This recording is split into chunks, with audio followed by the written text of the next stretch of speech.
Even though I should have been staying off my feet, I went with August to a convention. Lucas had recently gotten into trading cards, and we couldn't pass up taking him to an event where he could look at expensive ones. I didn't know anything about this sort of thing, so Lucas was our guide for the day. We went on a Sunday to avoid the larger crowds, and to take advantage of any sales. We did a round of the convention hall looking at all the tables. Lucas held my hand on one side and held on to August on the other.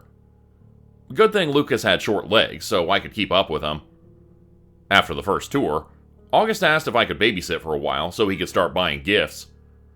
I lifted the boy in my arms and asked what he wanted to look at. We settled on a table with cases filled with cards. Some of the prices seemed a bit much for a simple piece of paper. I pointed to parts of the cases, asking Lucas about the displays. "How come some are in cases with numbers on top?"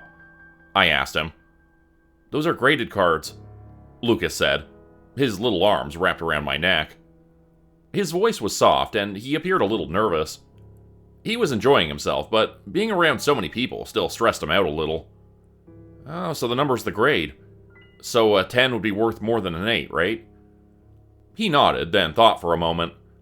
His little finger pointed to two different cards, both graded as the same number. "That one's worth more than that one," he commented. Because it's a rarer card, right?" He nodded again, and I was proud I started to understand some of this stuff so quickly. I asked Lucas to tell me which cards were his favorite, and which characters he liked. At first, I didn't know the difference between Pokemon cards and Magic cards. He started to explain all the different types of trading cards out there, too. While we spoke, I heard a voice I knew beside us. Lucas had been hiding my face on the side where the person stood. I glanced over, watching the exchange. The newcomer picked out two cards and asked about the price of a third. "Is that a base set Charizard?" he asked, and pointed to an ungraded card off to the side. It didn't look as fancy as the others. I assumed it wouldn't cost much. "Yeah, it's $400 plus tax. No tax if you pay cash," the vendor explained. I stood stunned at the amount. Really? That much for a single card? And one that wasn't even fully illustrated? He nodded and decided to only get the two, even though I could tell he really, really wanted the expensive one. He paid and took a few steps away when I whispered to Lucas, "That's a friend from work. Let's get him a present." In the next 2 minutes, I had bought the Charizard, flinching a little at the total now on my credit card. Then I painfully picked up my pace to catch up while calling out his name. "Jacob!" He spun on his heels, a mixture of horror and then disgust on his face. He was gonna make a run for it, but he stopped for me to catch up. Jacob nodded towards Lucas, at least being friendly to him. "Is he yours?" he asked. My heart nearly stopped. I didn't even realize people might assume I was a father by carrying Lucas around like this. No, August is taking care of him. A mixture of emotions came over his face, but no matter how he felt, he kept his mouth shut. "This is for you." Lucas held out the small paper bag, holding something worth a third of my rent. Jacob was confused by the gift. He accepted it, with a wave of shock coming over him when he saw what was inside. His mouth fell open, unable to say anything. His hand moved as if he wanted to return the gift. His name from behind interrupted his train of thought. A younger woman pushing a wheelchair with a bright smile stopped behind him. The middle-aged woman in the chair sat silently, hands folded in her lap. She wore an eye patch hiding an older scar. She didn't react when Jacob leaned down to talk to her. "Hey, Mom, I got you these. And a coworker lent me some money for this cool Charizard," he said, showing off the gifts. A glimmer came to her eye. Her hand moved slowly to carefully touch the cards. Then she rested her head against his cheek. She appeared tired. The helper noticed and offered to take his mother to a quieter place. Jacob said he would catch up in a minute. Something at the back of my mind bothered me. It felt like I was invading their privacy, but I looked closer at Jacob's mother, trying to see any hints of something off about her. A small needle made of pure magic was embedded behind her eye patch. My heart sank at the sight, and I quickly glanced away. Lucas waved goodbye to the pair, and suddenly I felt him being lifted from my arms. August took him back and gave Lucas a dirty look. Thankfully, they didn't get into it, and they left to look at a pile of stuffed toys, leaving me and Jacob alone. "I'll pay you back," Jacob said. "That's fine, I don't mind," I shrugged. Contract workers get paid very well compared to other careers. I was always broke due to my medical debt. If you had some talent and didn't spend money on weapons, then it was possible to make $1 million or $2 within a year of doing this job. Most people after the money ended up dead before they could spend it, though. "I heard you're poor. I'll pay you back," he insisted. Who had told him that? I looked down at my clothing, worried people could tell they were thrifted. He crossed his arms to lean against a pillar. We watched the helper carefully weave his mother through the crowd. "Thank you for that. My mom's loved Pokemon since it came out when she was 9. That card was the one she always wanted. But her medical care is a lot. Gina's a lifesaver, worth every cent. Sometimes the money just isn't there. I want to do more." I did some quick math in my head. Jacob looked around 19. His mother might have had him around 18. Since he paid for her medical care, there wasn't a father in sight. My mother also had me at a younger age. I knew a little bit what he was going through because I was in a similar situation.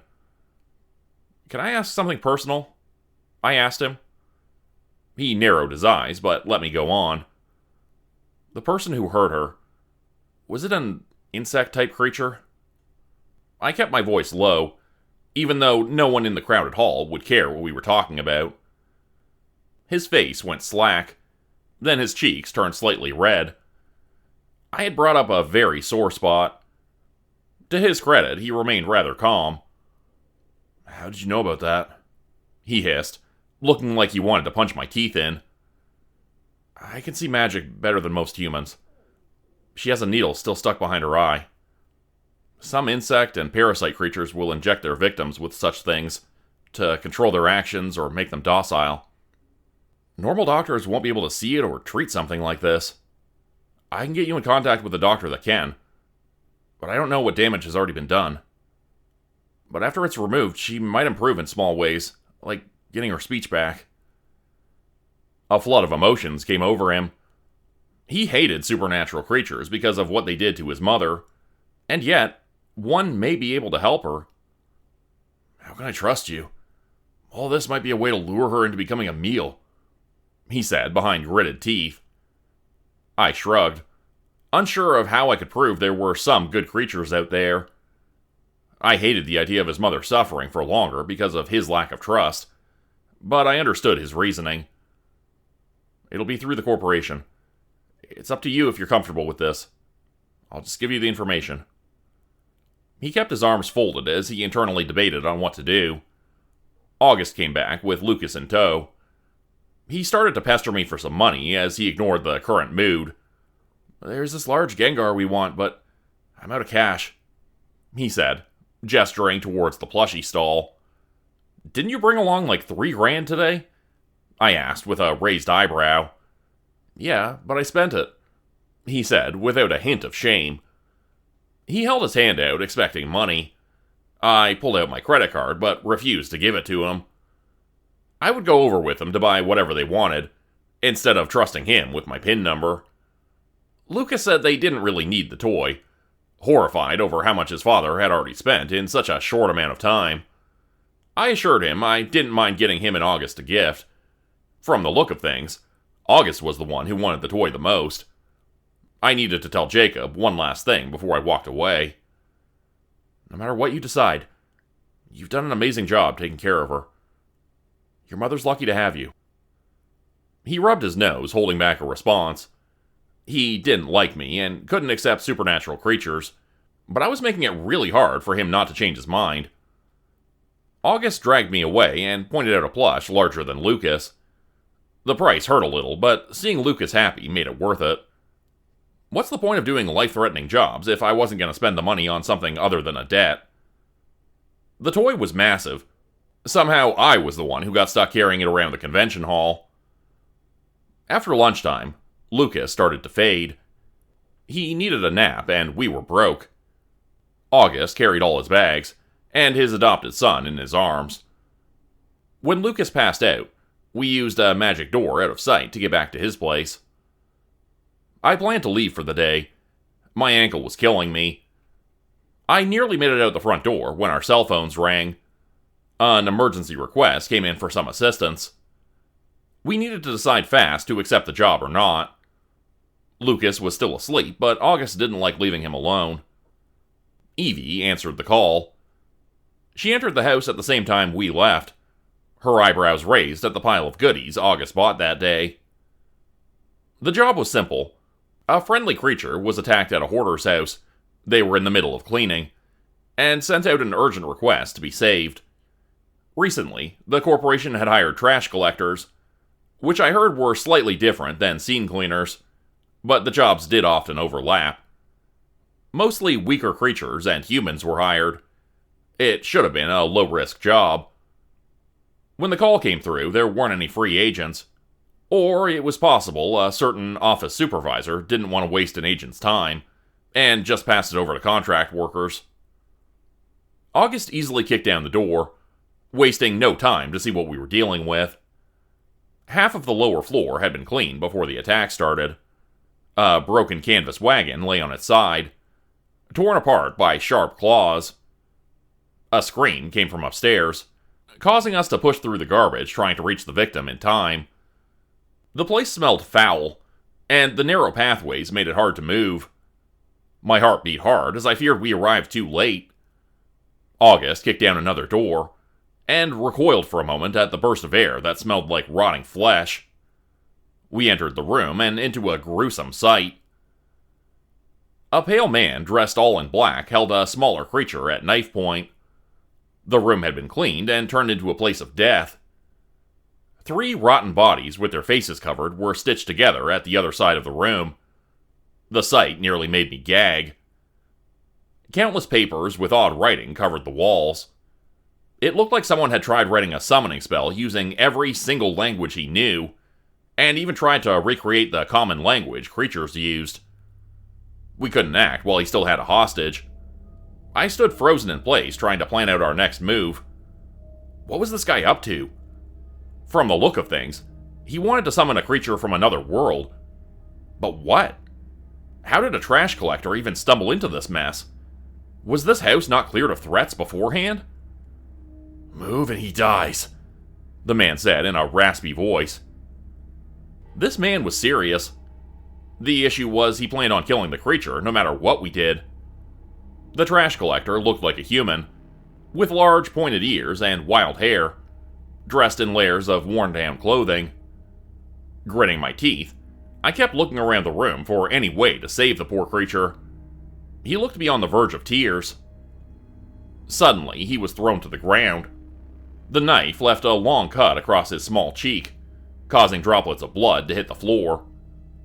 August moved, but my ankle was useless to join him to help. Sharp claws appeared, as August slightly transformed to take down the threat, before he killed an innocent victim. As it turns out, we weren't needed for that.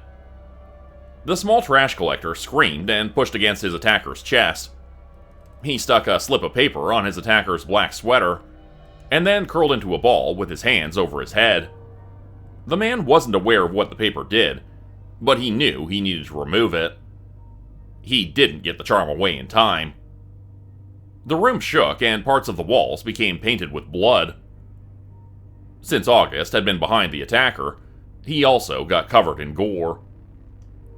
The trash collector had slapped a paper charm on the man's chest, causing the upper half of his body to become a liquid splattered across the room.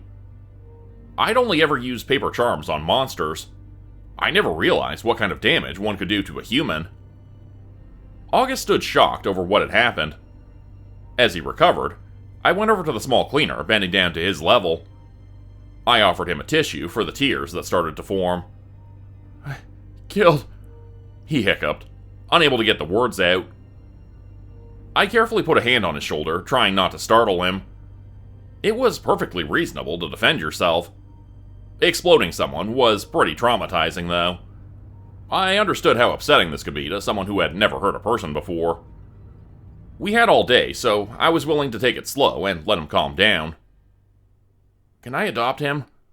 August asked, his hands raised as if he was holding back the urge to kidnap the cleaner. An odd grin was over his face under all the blood. "He's an adult. Don't be weird," I berated him. Sure, this cleaner was short, but it wasn't as if he looked like a child. I tried waving August away so he wouldn't scare the person we came to rescue. My eyes were drawn towards some movement near the bodies on the other side of the room. Some blood landed near their feet, and started to slowly run along the floor toward them. A crackle of power sparked through the room. I pushed the cleaner behind me, hoping we could get him out in time. Whatever this man had tried to summon had failed, but he had created a space where dark magic festered. Any manner of new creatures may be born of the tainted magic in the air, or it could create a small opening to a different world, for any kind of monster to get through. It seemed as if we had the bad luck to deal with both outcomes. The bodies snapped into place, absorbing the tainted air. They merged them into an abomination. The sight of it made the cleaner scream and cling to my arm. It looked like a centipede made of fused, rotten bodies. Each arm at its side it used to rapidly crawl across the floor. August snapped back into action, his claws ready to defend us. The newly born monster would fall apart once the magic source ran out. That might be in about an hour. We didn't have time to worry about it, as that creature was very soon not the priority. A small ball of dark blue sparks appeared at the other side of the room. "August, something's trying to get through," I shouted at him, and gathered the small creature in my arms. This opening trying to form wasn't like the one I encountered in the forest. It would close again when the creature pushing on the other side entered, like Honey's large spider sibling. Depending on the strength of the creature, it wouldn't be an end-of-the-world scenario, but I was certain we would be killed if it got through. We needed to cut off the connection before it was too late. The issue was, I didn't know what that opening was feeding off of to be created.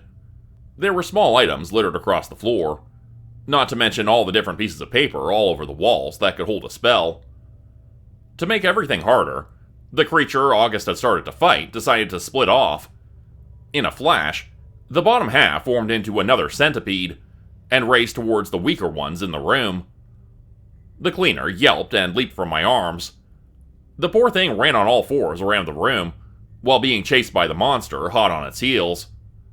I felt bad for him, but I couldn't run fast enough to catch up. Instead, I started to rip down the papers from the wall, as they kept the monsters distracted. The cleaner used some magic focused on his palms and feet to cling to the walls. He raced around, avoiding getting ripped apart, but that wouldn't last for very long. In my panic, I noticed something. His movements weren't random. He was darting around the room and scratching a long, curved line along the floor. My brain clued into what he was doing. He was making a circle. I got ready, muscles tense, waiting for the right moment to act. The cleaner could use the circle to create a simple spell, but he did not have enough magic to power it. That was where I came in. He connected the line and finished a circle that took up nearly the entire room. Then he stopped to press his hands into the line, ready to pour power into it while giving the spell and order. The monster that had been chasing him slipped along the floor, trying to correct itself to attack him. August had buried his claws in the other creature, when I grabbed the back of his shirt and then placed a hand on the cleaner's shoulder. I then mentally pulled magic out of the creature August was still attached to, through him, through myself, and gave that power to the cleaner so he had the strength he needed. The centipede creature was drained within seconds, and fell to pieces.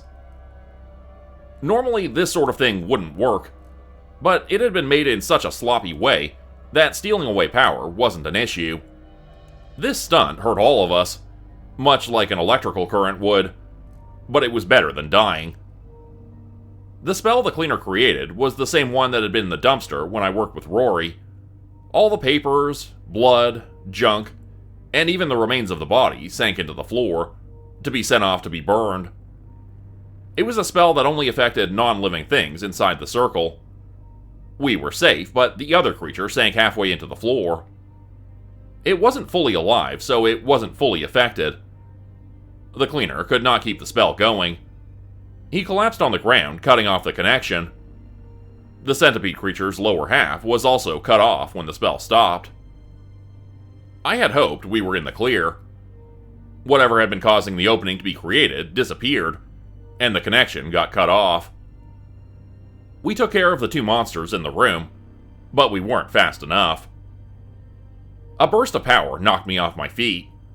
I recovered quickly, my hands still burning from pushing magic around. August stayed on his feet, ready to attack as we took in the new creature that had found its way into our world. The opening closed so nothing else could appear. We just needed to deal with one more problem. At least I had a person with good fighting skills on my side. The figure on the other side of the room was tall, pale, and thin. The body was covered by some sort of hard plating. The face looked similar to a cicada mixed with a human. In fact, it looked to be a perfect mix of a human girl and an insect. "Can you hold it off while we..." I started, as I snapped my head toward August. He was stock still, a serious expression on his face. The thing made an odd ringing noise, and his body fell limp. An odd distant look came over him, and he took a weak step away from me. Oh, god damn it. They weren't the same species, but that didn't stop him from becoming brainwashed by a hot female cicada right in front of him. I bet she smelled him from that opening, and pushed her way through trying to reach an available mate. I didn't know what she would do with me and the cleaner, but I would like to bet we would become meals for her future eggs if she got a hold of August. I picked up the weak cleaner and shoved him against August's chest, even though he still appeared transfixed. "Lucas is hurt. You need to get him to a doctor," I told him, trying to block his sight of the other insect. Something flickered in his eyes. He reached up to take a hold of the smaller person and shook his head. He wasn't fully back to his senses, but he knew he needed to get out of that room. He managed to make it to the door when the female creature realized he had sort of broken through her spell. In a blur, she crossed the distance, but I put myself between them. Long, sharp teeth sank into my shoulder, and claws were about to rip apart my chest. For some reason, she pulled back, spitting out my blood as if I tasted horrible. Fine by me. That bought enough time. August and the cleaner had safely left the room. My foot was on top of the circle, and I grabbed a hold of her wrist, ready to do something that would hurt. A lot. My plan was to use the circle to send her away, but I didn't pull enough power, and the pain kept me from being focused enough. Instead, the entire floor exploded downward, taking us crashing to the first floor. I landed hard. The wind knocked from my lungs. My head spun, and I should have died. How many times had I expected death that didn't come? No teeth and claws came down.